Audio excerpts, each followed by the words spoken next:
Hello again, this is Michael Hicks, and we're going to talk today in week 3 about basic hypothesis testing.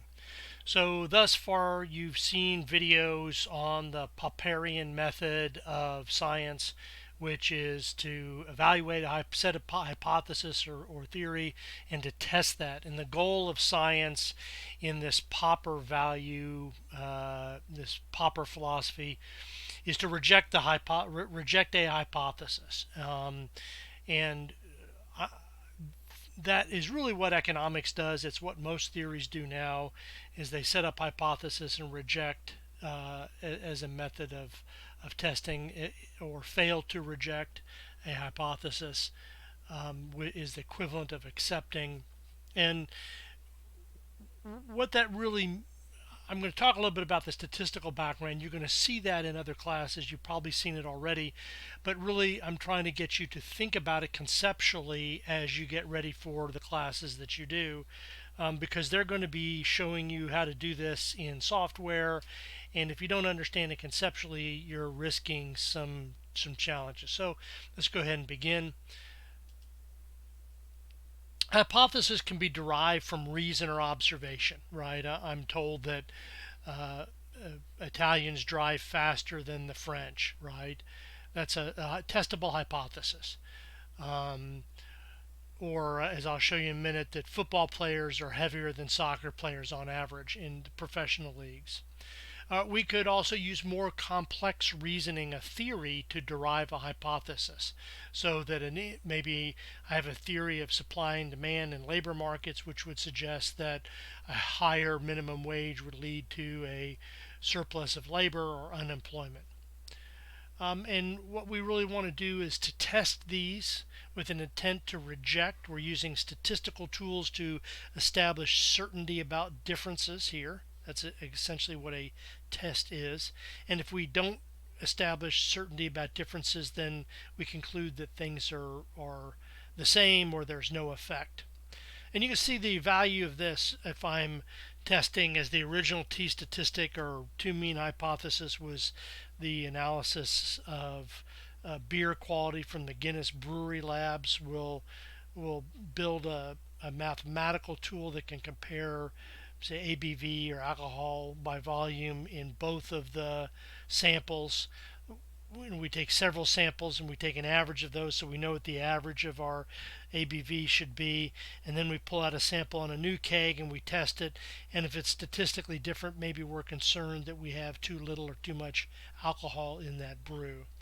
And that's really what this was derived from in the early part of the 20th century. So before that, we had statistical tools for probability, we had complex theoretical reasoning, we had ways to think about the distribution of events, but we didn't have a formal way of doing these hypothesis tests in social sciences. So we often were doing mathematical proofs or just comparing means with numbers of observations prior to that. But this ushered in a century of innovation in science. So it's not unimportant at all. And of course, we have expectations when we do this. I call him Bayesian Priors. Bayes was a mathematician who talked about probability, and so most of us believe that there's some outcome that's going to happen, and the goal is to not lean so heavily upon those that they color your work. So a hypothesis need a null. You have an H1, that's the thing which you're trying to test, a null which stands against it, so you're either rejecting the null or failing to reject the null.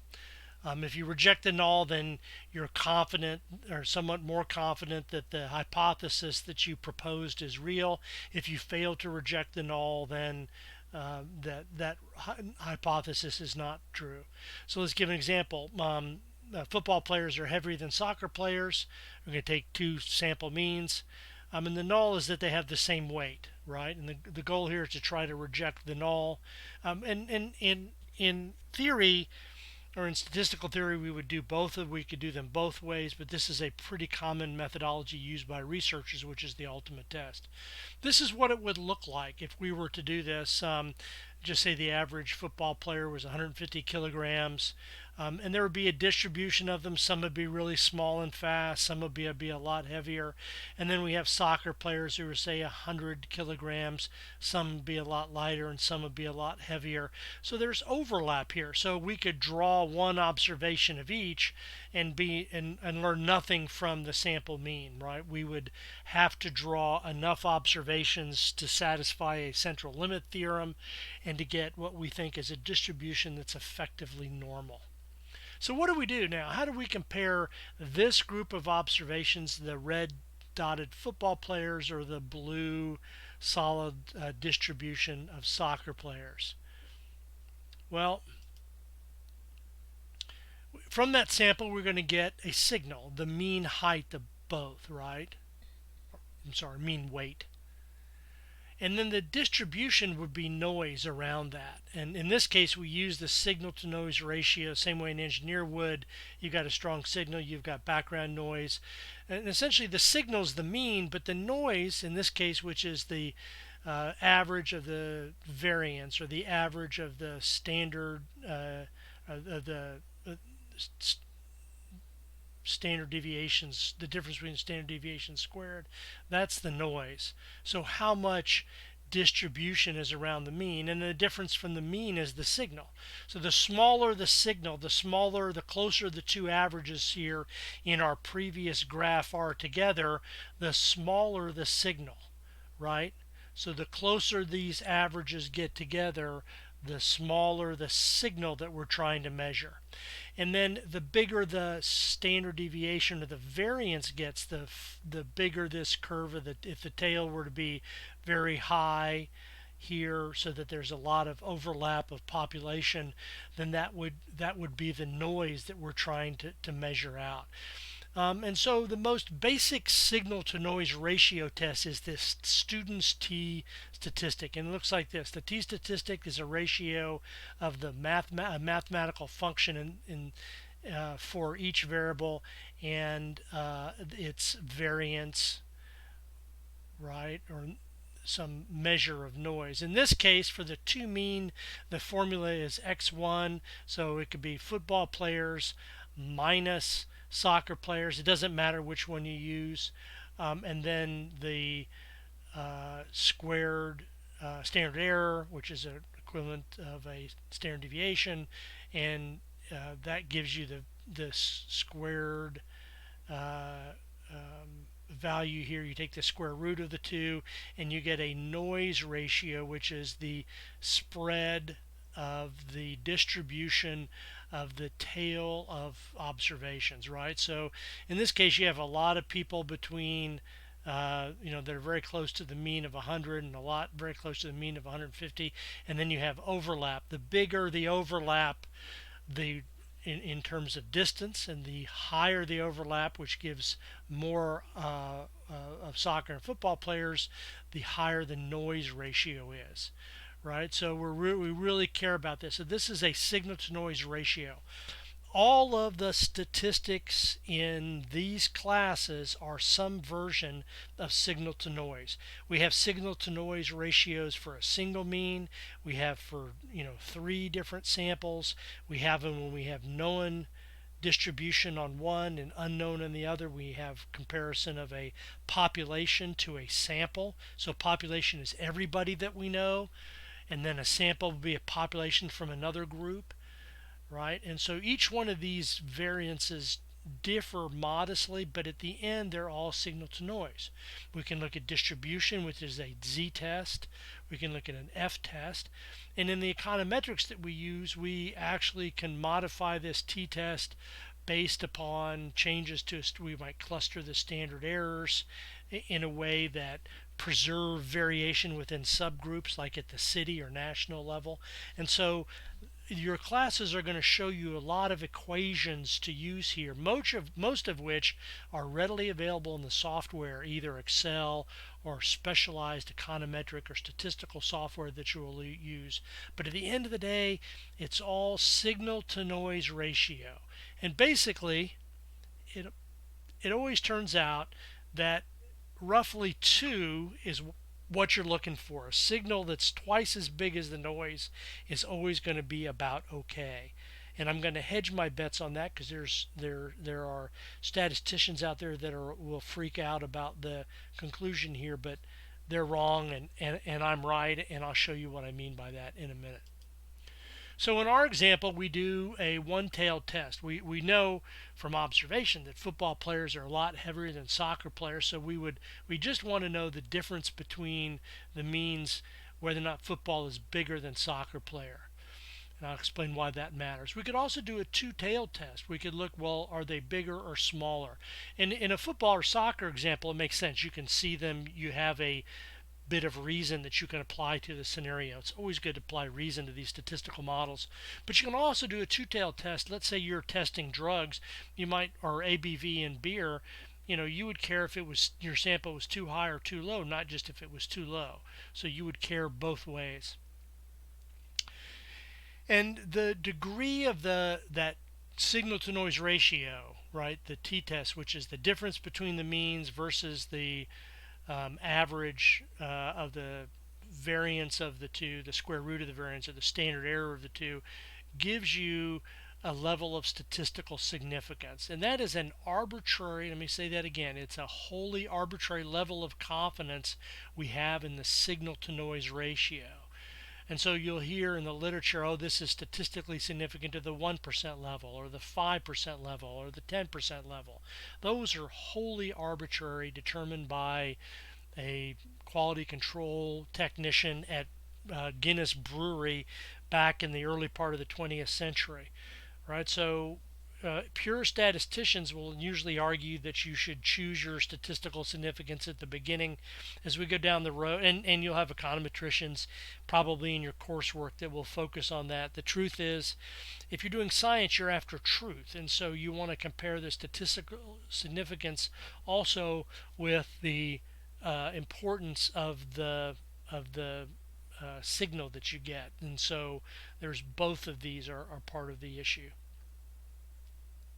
If we reject the null, in other words, if we see that that signal to noise ratio is over 2, then we would reject the null. That means we have a high signal to noise, and we're confident that football players are heavier than soccer players. All right, so that's rejecting the null. And so then we can say we don't say we accept the alternative hypothesis, we just fail to reject that. And we did it the other way, the same thing would happen. And so in this scenario, we're using the null of the same as a shorthand way of making this test. And so the way this looks in a distribution is that we have, in this case, this is the mean of each distribution, and then we have a standard error above and below. That's one standard error or standard deviation, right? Then we have two standard deviations, or 2 alpha. I'm sorry, sigma. So it's 1 sigma, 2 sigma, 3 sigma, right?